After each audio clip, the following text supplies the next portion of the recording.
Irmãos, além de convencer do pecado e da justiça, como nós já falamos anteriormente, o Espírito Santo ele convence do juízo. Haverá um juízo definitivo, haverá um juízo divino final. E o juízo tornou-se necessário por causa da rebelião de Lúcifer contra Deus. Por isso aqui o texto que lemos no versículo 11 diz, do juízo, porque o príncipe deste mundo já está julgado. Então o juízo é necessário para que seja revelado ao mundo, seja revelado a toda a criação, no céu, na terra, debaixo da terra, seja revelada a justiça de Deus. E o príncipe deste mundo, que é Satanás, a semelhança dos anjos, ele conseguiu liderar os seres humanos numa rebelião contra Deus. E por causa da sua influência, os homens rejeitaram o Filho de Deus, o enviado do próprio Senhor. Eles rejeitaram, influenciados por aquele que é o grande rebelde, por aquele que é o maligno. Mas quando Jesus, ele manifestou a sua justiça, a justiça de Deus, quando ele morre e ele ressuscita dentre os mortos, por ação divina, ele vence o poder da morte, ele vence o poder do pecado, ele destrói toda a fortaleza, ele traz a liberdade de todos aqueles que estavam cativos, porque ele venceu a morte.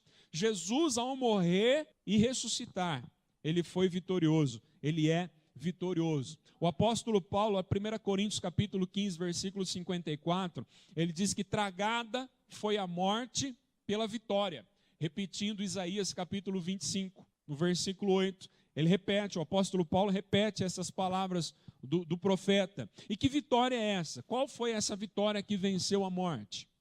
A vitória da cruz. A vitória da cruz foi a vitória que venceu a morte. Na cruz, o nosso adversário, Satanás, ele teve a sua derrota exposta, mostrada para toda a criação. Ele foi derrotado, a sua cabeça foi esmagada. E o apóstolo Paulo, ele escreveu aos Colossenses, abra lá comigo o capítulo 2 de Colossenses, versículo 14.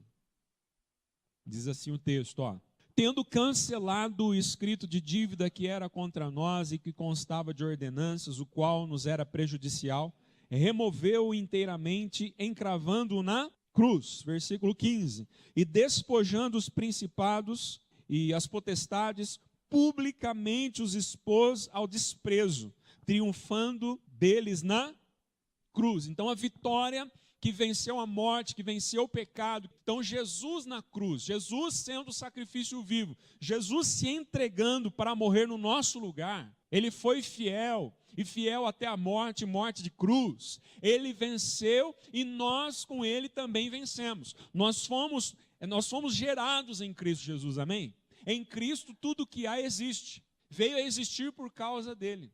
Então, quando Cristo vence a vitória da cruz, ele vence a morte, ele expõe para toda a criação a respeito da vitória, a respeito de que a vida venceu sobre a morte, porque Jesus não permaneceu na morte. Jesus venceu a morte, Jesus ressuscitou, você está entendendo? Amém? Glória a Deus. Agora então, irmãos, o que resta ao príncipe deste mundo? Se ele foi exposto, se ele foi vencido, se ele foi destronado, o que resta para o nosso adversário? Ser lançado aonde? No lago de fogo. Como diz a palavra do Senhor. E esse lago de fogo foi destinado para ele, foi destinado para os anjos caídos, mas não foi preparado para nós. Não foi preparado para o homem. O lago de fogo não foi preparado, mas para aqueles que insistirem em permanecer na rebeldia, para aqueles que insistirem na incredulidade, para aqueles que insistirem em rejeitarem o Filho de Deus, aquele que foi enviado pelo próprio Eterno, vão ter o mesmo destino. Também serão lançados nesse lago de fogo. O Senhor Jesus, ele falou várias vezes sobre o inferno e sobre os juízos. Quero destacar apenas aqui Mateus 25, 41, só para a gente ter uma referência, mas Jesus falou várias vezes. Amém? Mateus 25, 41 fala, então o rei dirá também aos que estiverem à sua esquerda, apartai-vos de mim, malditos, para o fogo eterno, preparado para o diabo. E o Senhor está falando com quem aqui? Ele está falando com os seus discípulos, ele estava falando com as pessoas que estavam ouvindo. Estavam falando com os escribas, com os fariseus, com os seus ouvintes. Estava falando com o homem, o ser humano. Estava falando principalmente com Israel, porque ele estava em Israel. Ele estava falando para os seus patrícios, para os israelitas. E se nós entendemos o contexto aqui, todos esses que estão aqui agora, nesse momento, sendo enviados, lançados para o lago de fogo, fogo eterno, como diz aqui o fogo eterno, o Senhor chama eles de malditos. E o Senhor diz: apartai-vos de mim, afastem-se de mim. E chama eles de malditos. Você sabe que para ser maldito, só é maldito quem foi bendito. Deuteronômio fala a respeito de leis, fala a respeito que a obediência geraria o quê? Bênção. E a desobediência geraria o quê? Maldição. É só ler o livro de Deuteronômio. Então só pode ser maldito quem foi bendito. E quem é que foi bendito? Aquele que teve os seus ouvidos alcançados pelo Evangelho. Aqueles que ouviram a palavra da salvação. Só podem ser malditos aqueles que receberam vida, saúde, bom emprego, esposa, filhos, nasceram perfeitos, tinham todas as condições de viver uma vida abençoada, mas eles reteram isso só para eles. E aqui o contexto vai dizendo que algumas pessoas tiveram fome, algumas pessoas não tinham o que comer, algumas pessoas eram estrangeiras, não tinham onde morar, algumas pessoas estavam com sede, não tinham o que beber, alguns estavam nus, sem ter o que vestir, alguns estavam enfermos, sem que ninguém pudesse visitá-los. Tinham pessoas que estavam presas, mas também, de igual modo, não receberam visitas. Então o povo de Israel, ele tinha tudo para abençoar, mas eles quiseram apenas a bênção para si.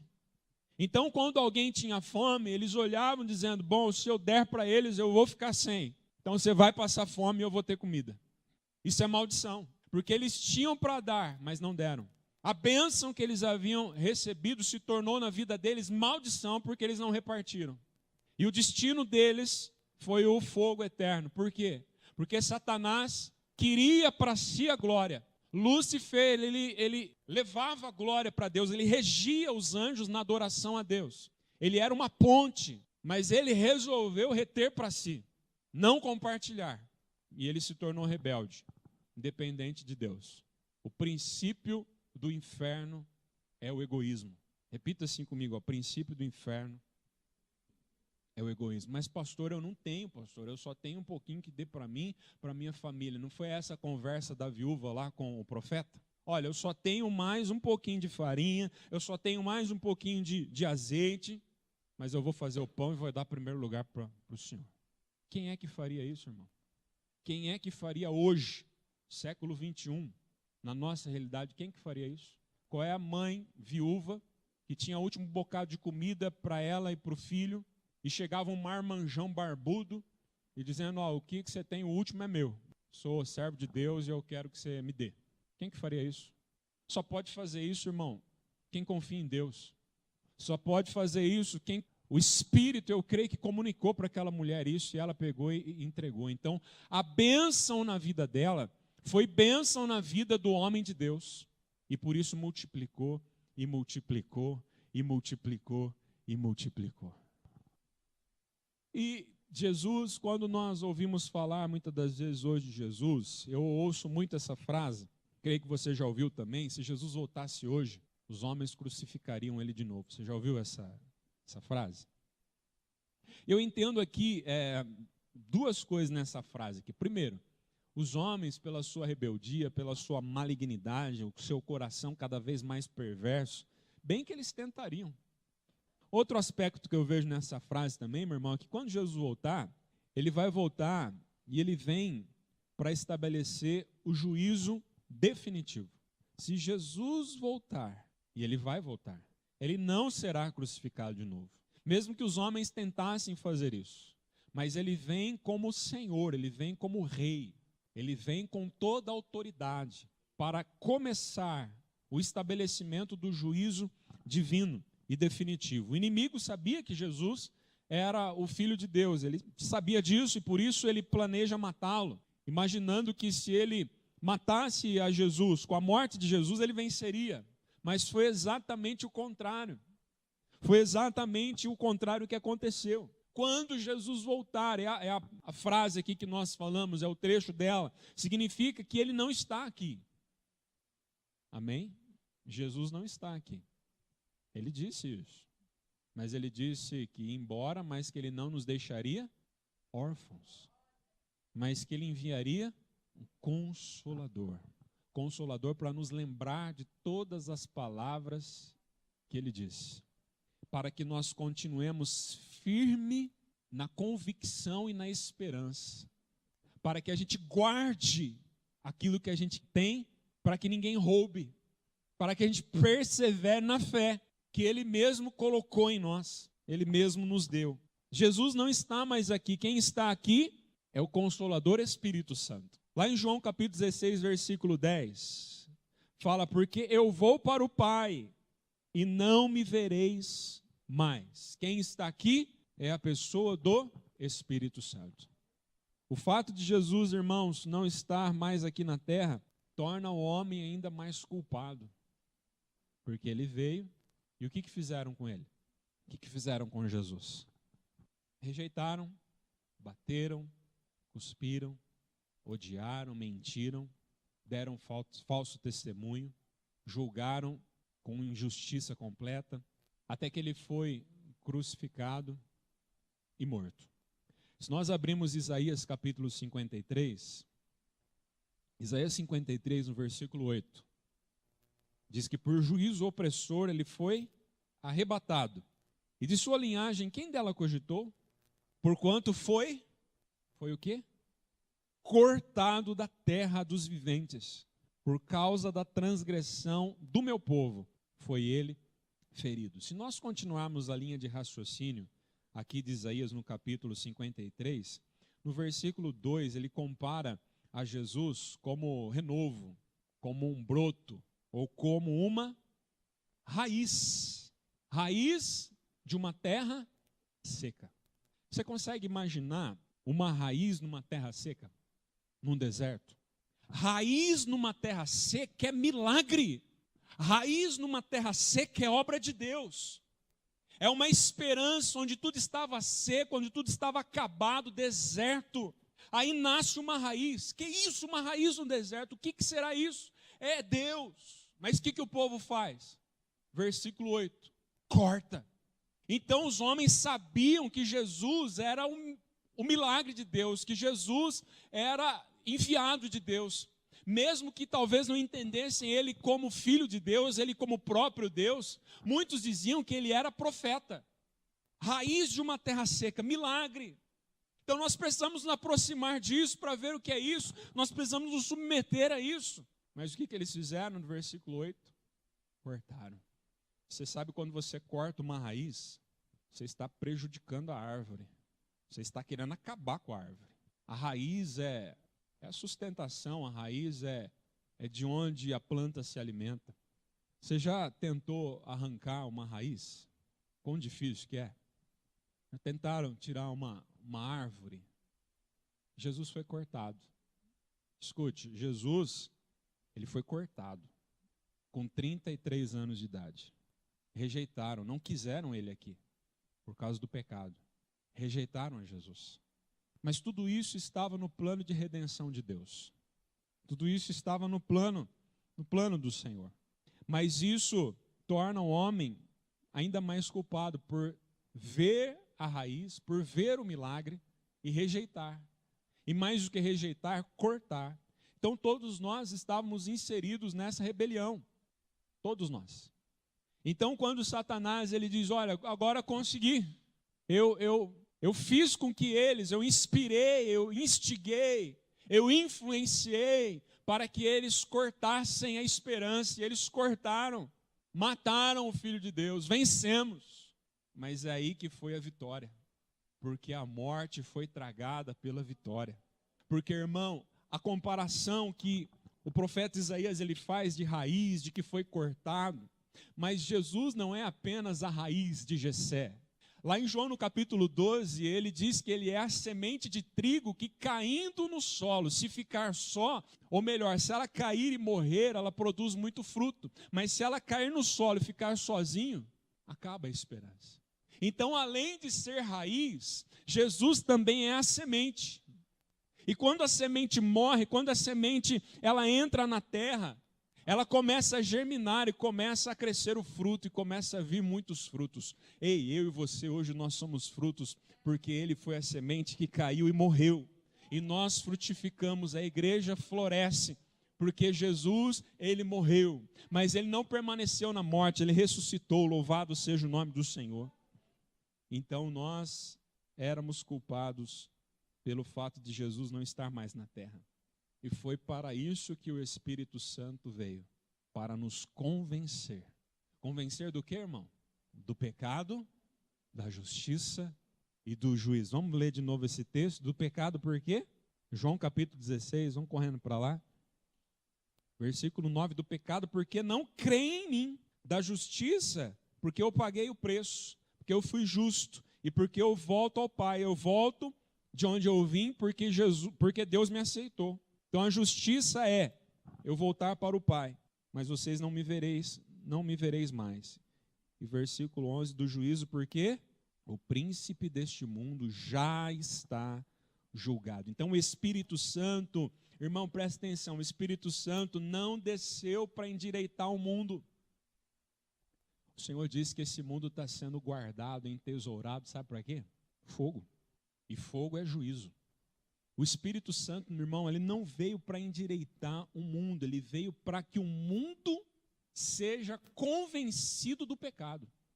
E sendo convencido do pecado, se converta. E sendo convertido, produza fruto segundo a nova natureza. A gente imagina, você já ouviu dizer, a pessoa desviou do evangelho. Aí a pessoa fala, desviou porque era só convencido. Não era convertido. Você já ouviu isso? Quando já ouviu? Hoje eu estou cheio das frases, né? Nós precisamos, antes de ser convertido, ser convencido. Convencido do pecado, convencido da justiça e convencido do juízo. Depois que nós somos convencidos, a gente se converte. E depois que a gente se converte, começa um processo de santificação. Ou você acha que assim, ó, pá, o camarada se converteu ontem, hoje já está exalando glória, já está vencendo tudo quanto é tipo de pecado, já tentação para ele nem adianta, porque agora o homem está santo, a mulher está santa, é assim que acontece? É um processo. Nós nascemos de novo quando o Espírito Santo nos convence, e quando ele nos convence, a gente se converte, e depois que a gente se converte, a gente começa a voltar ao caminho. Imagina, você está andando para um lado, você converteu, o que é converter? 180 graus, então você tem que voltar.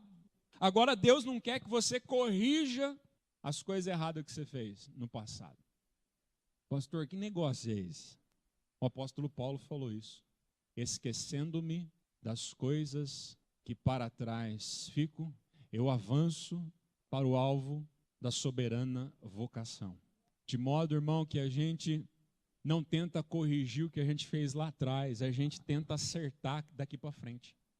A gente não vai, irmão, não adianta você tentar acertar o que você fez lá atrás.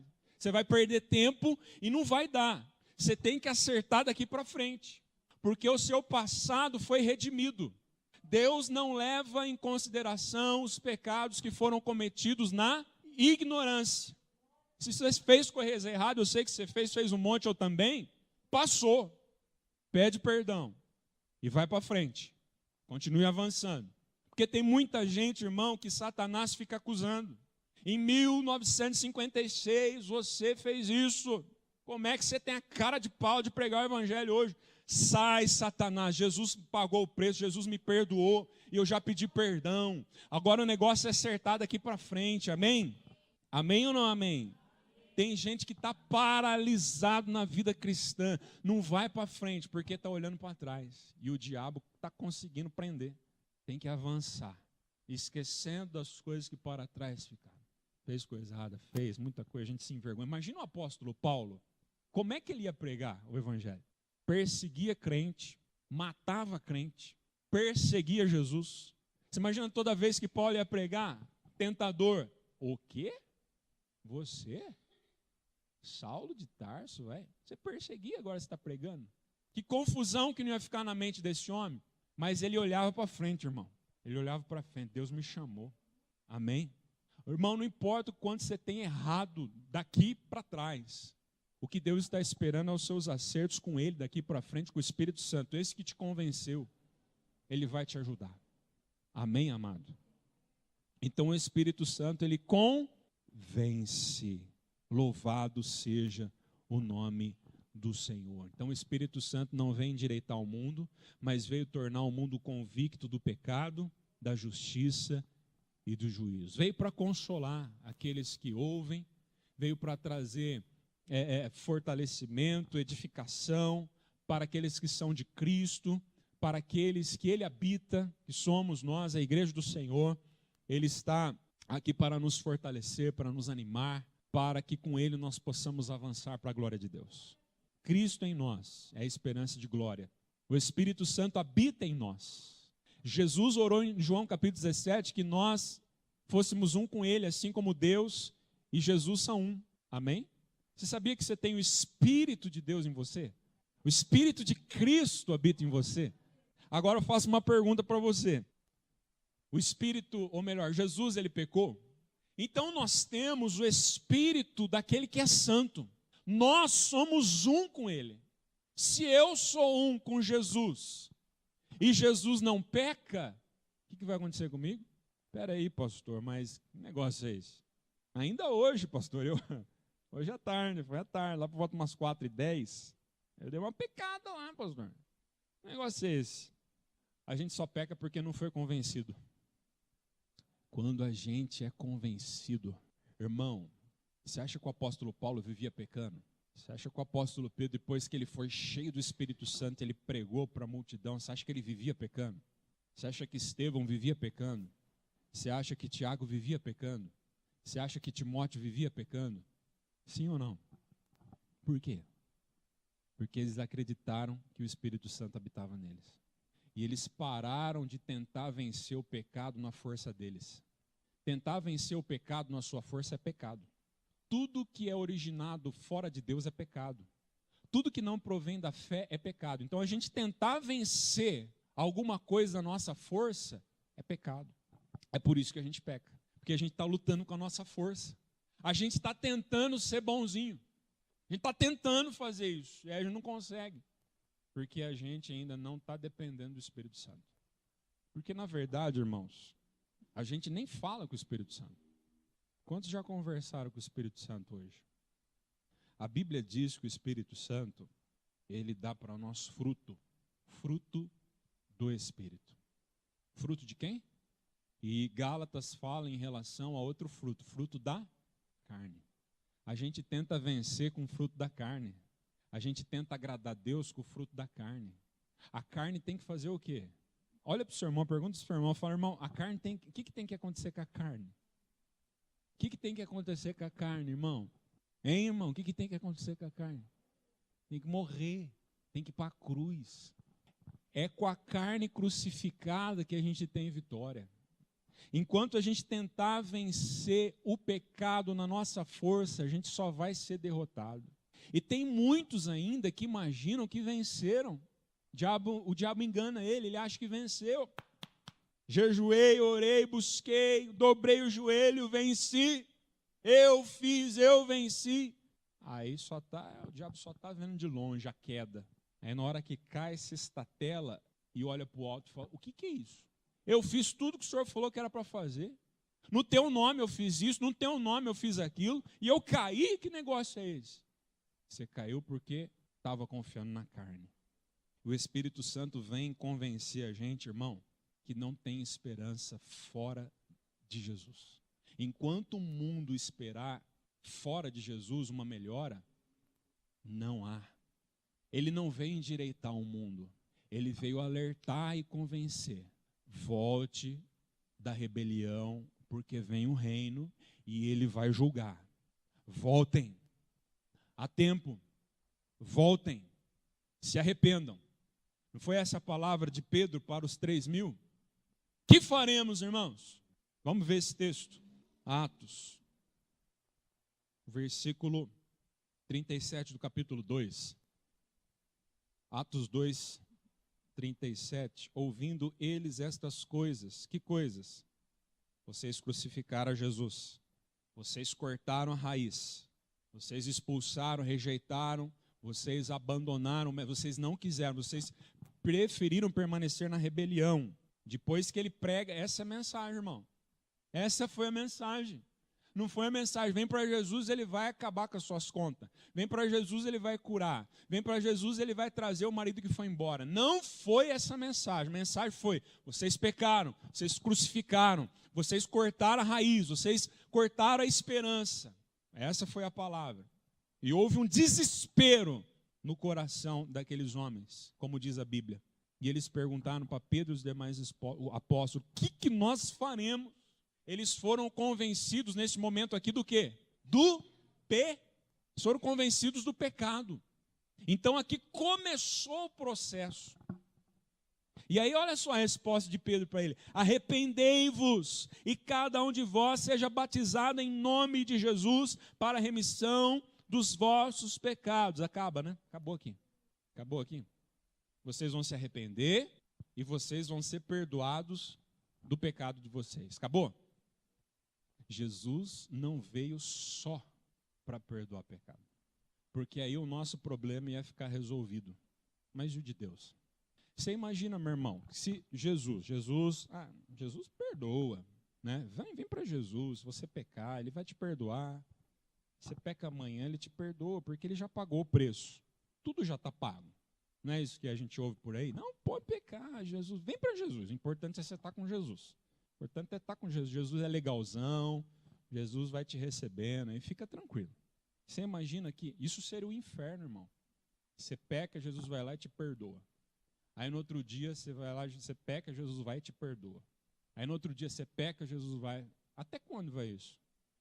Mas o texto continua. Olha a palavra aqui, a resposta do apóstolo Pedro, é que depois de se arrepender, pelo sinal do batismo, um sinal da minha confiança, um sinal da minha entrega e recebimento também de perdão de pecados, essa fé. Continua o texto dizendo, e recebereis o dom do Espírito Santo. Para que é o Espírito Santo, irmão? Para nós termos a natureza de Deus. Deus não peca, irmão. Jesus não pecou. Então, quando eu recebo o Espírito, ele me dá a natureza de Deus. E essa natureza, irmão, ela começa a crescer e tomar conta de mim. Não é de um dia para o outro, eu já falei aqui. Essa natureza, essa pessoa que está dentro de nós, dentro de mim, dentro de você, quando a gente vai fazer alguma coisa que era daquele que morreu, da antiga natureza, e a gente vai e faz. E aí a pessoa fala para nós assim, o Espírito Santo, fala, ei, essa aí não é mais a tua natureza. Que isso? Não é assim mais. Você lembra de Jesus, de João, falou, ó, vamos orar aqui, mandar fogo do céu para acabar com todo esse samaritano que não receberam o Senhor? O que Jesus falou para ele? Vocês não sabem de que espírito sois? Vocês não são filhos de homens. Vocês são filhos de Deus. E filhos de Deus têm a natureza de Deus. Então o Espírito em nós nos faz viver uma vida santa. Daí você está perguntando assim, como é que é esse negócio? Eu quero esse negócio. Sabe como é que é? É depender dele. É pedir ajuda para ele. É dizer, Senhor, o Senhor está comigo aqui agora. E eu não consigo. Senhor, eu estou com um problema no meu casamento, eu estou pensando até em me separar. Me ajuda. Senhor, lá no meu trabalho eu estou sofrendo uma tentação muito grande, me ajuda. E sabe o que vai acontecer? O Espírito Santo vai começar a transformar o seu coração. Porque o fruto do Espírito é amor. Irmão, para que o Espírito Santo nos dá amor? Para a gente ficar olhando no espelho? Para a gente ficar tirando selfie? Ó, como eu sou bonito, como eu me amo, como eu sou bom. Por que encabeça a lista o amor? Porque não pode existir amor se haver uma pessoa só. Você está entendendo? Se tiver uma pessoa só, como é que você vai amar? Amor Deus é amor, não é isso que a Bíblia diz? Por quê? Porque Ele é triuno. Deus Pai, Deus Filho, Deus Espírito Santo. E o Espírito Santo nos dá amor para que a gente possa amar as pessoas. E não é amar as pessoas legalzinhas, que aí é fácil, mas é amar como Cristo nos amou. Pessoas duras, difíceis, teimosas. O jovem rico, eu sempre falo aqui que eu gosto muito desse texto. Que Jesus, ele fita o jovem e o ama. Fitar é fixar o olhar, é ficar encarando. Depois que ele deu uma resposta nada a ver, uma resposta ensimesmada, Jesus olha para ele, fita ele. E depois dessa resposta, qualquer um de nós fala, então você vai mesmo para o inferno, seu, né? Ah é? Então vai. Está fazendo tudo certo? Então vai. Mas o que Jesus faz? Ele ama. Ele ama. Ah, como nós precisamos do amor, né, irmãos? Nós amamos pouco porque nós não conversamos com o Espírito Santo e não permitimos que Ele transforme o nosso coração. É impossível ser igreja sem o Espírito. É impossível adorar a Deus sem o Espírito. Não tem como. Porque Deus está procurando adoradores que adorem de que jeito? Sem o Espírito não há adoração. Sem o Espírito a gente pode ficar 80 anos dentro de uma igreja evangélica e ir para o inferno. Simplesmente porque não havia o Espírito. Em Apocalipse, capítulo 20, irmãos, ainda há oportunidade de nós voltarmos. Antes que a gente queira que o mundo volte, nós precisamos voltar. Se a igreja não voltar, o mundo não vai voltar. Porque a ardente expectativa da criação é ver revelados os filhos de Deus. E se nós continuamos sendo filhos da carne, filhos do homem, filhos de nós mesmos, filhos da nossa esperança em nós mesmos, no nosso dinheiro, no quanto a gente ora, no quanto a gente é fiel, se a gente ficar confiado nisso, irmão, a criação não verá filhos de Deus. A criação vai ver um monte de crente linguarudo, fofoqueiro, maldizente, mal pagador, sem vergonha. Ainda há esperança. Olha só, Apocalipse capítulo 20, versículo 14 e 15. Então a morte e o inferno foram lançados para dentro do lago de fogo. Esta é a segunda morte, o lago de fogo. E se alguém não foi achado inscrito no livro da vida, esse foi lançado para dentro do lago de fogo. Versículo 8, capítulo 21 agora.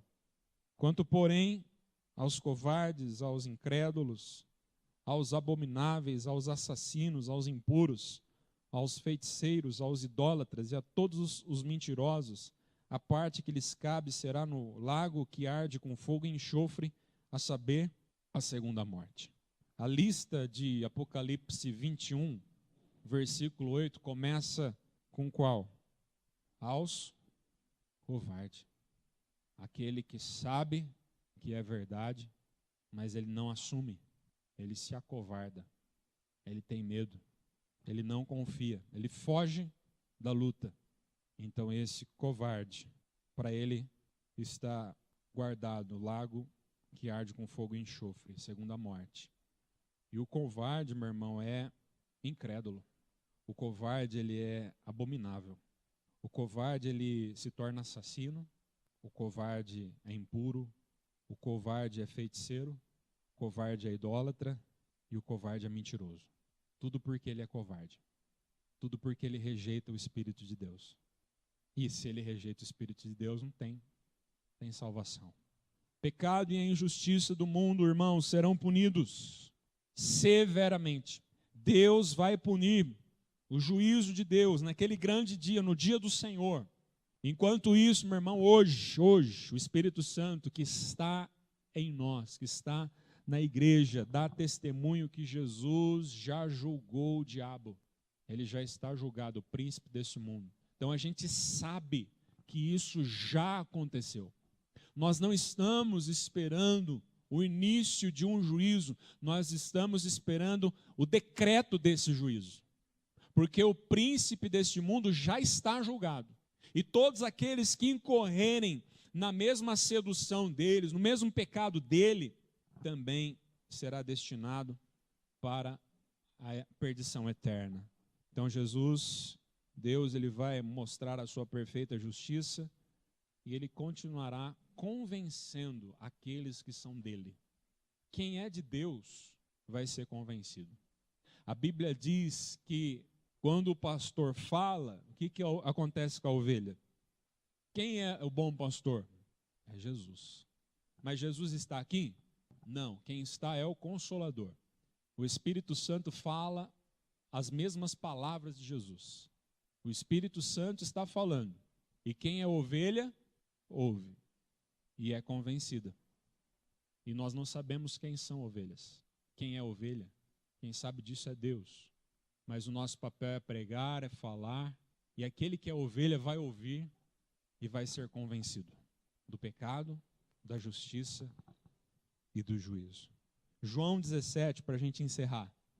João 17, versículo 6. Olha que versículo tremendo, irmão. Diz assim, ó. Jesus dizendo a Deus, orando em oração: manifestei o teu nome aos homens que me deste do mundo. Eram teus. Tu nos confiaste. E eles têm guardado a tua palavra. Eram de Deus, irmãos. Nós vamos voltar. A nossa natureza não é deste mundo. Nós nascemos no céu. E é para lá que a gente vai voltar. Amém, querido? Se a gente não tiver esse convencimento que a gente nasceu de Deus, nós estamos perdidos. Nós vamos viver como filhos dos homens. E Jesus diz em Mateus no capítulo 6, não andeis preocupados com o dia de amanhã, com aquilo que você vai comer, com aquilo que você vai vestir, porque o vosso Pai, Ele cuida. Irmãos, se nós não tivéssemos um Pai celestial, se a gente tivesse um Pai deste mundo, a gente tinha que correr atrás mesmo. Se o nosso pai fosse desse mundo aqui, quantos que tem pai aqui que já tem R$1 milhão na poupança? Quantos já tem? Meu pai já. Eu descanso no meu pai, está cheio, estou tranquilo. Mas a nossa confiança não está neste mundo, está no Pai. Porque o nosso Pai, Ele é celestial e Ele cuida de nós. Nunca se viu em toda a história da humanidade um filho de Deus desamparado. Antes que você pergunte, nem só de pão viverá o homem. Se a gente não ser convencido disso, irmão, não tem salvação. A gente não consegue. Porque o Espírito, ele veio para convencer o mundo do pecado, da justiça e do juízo.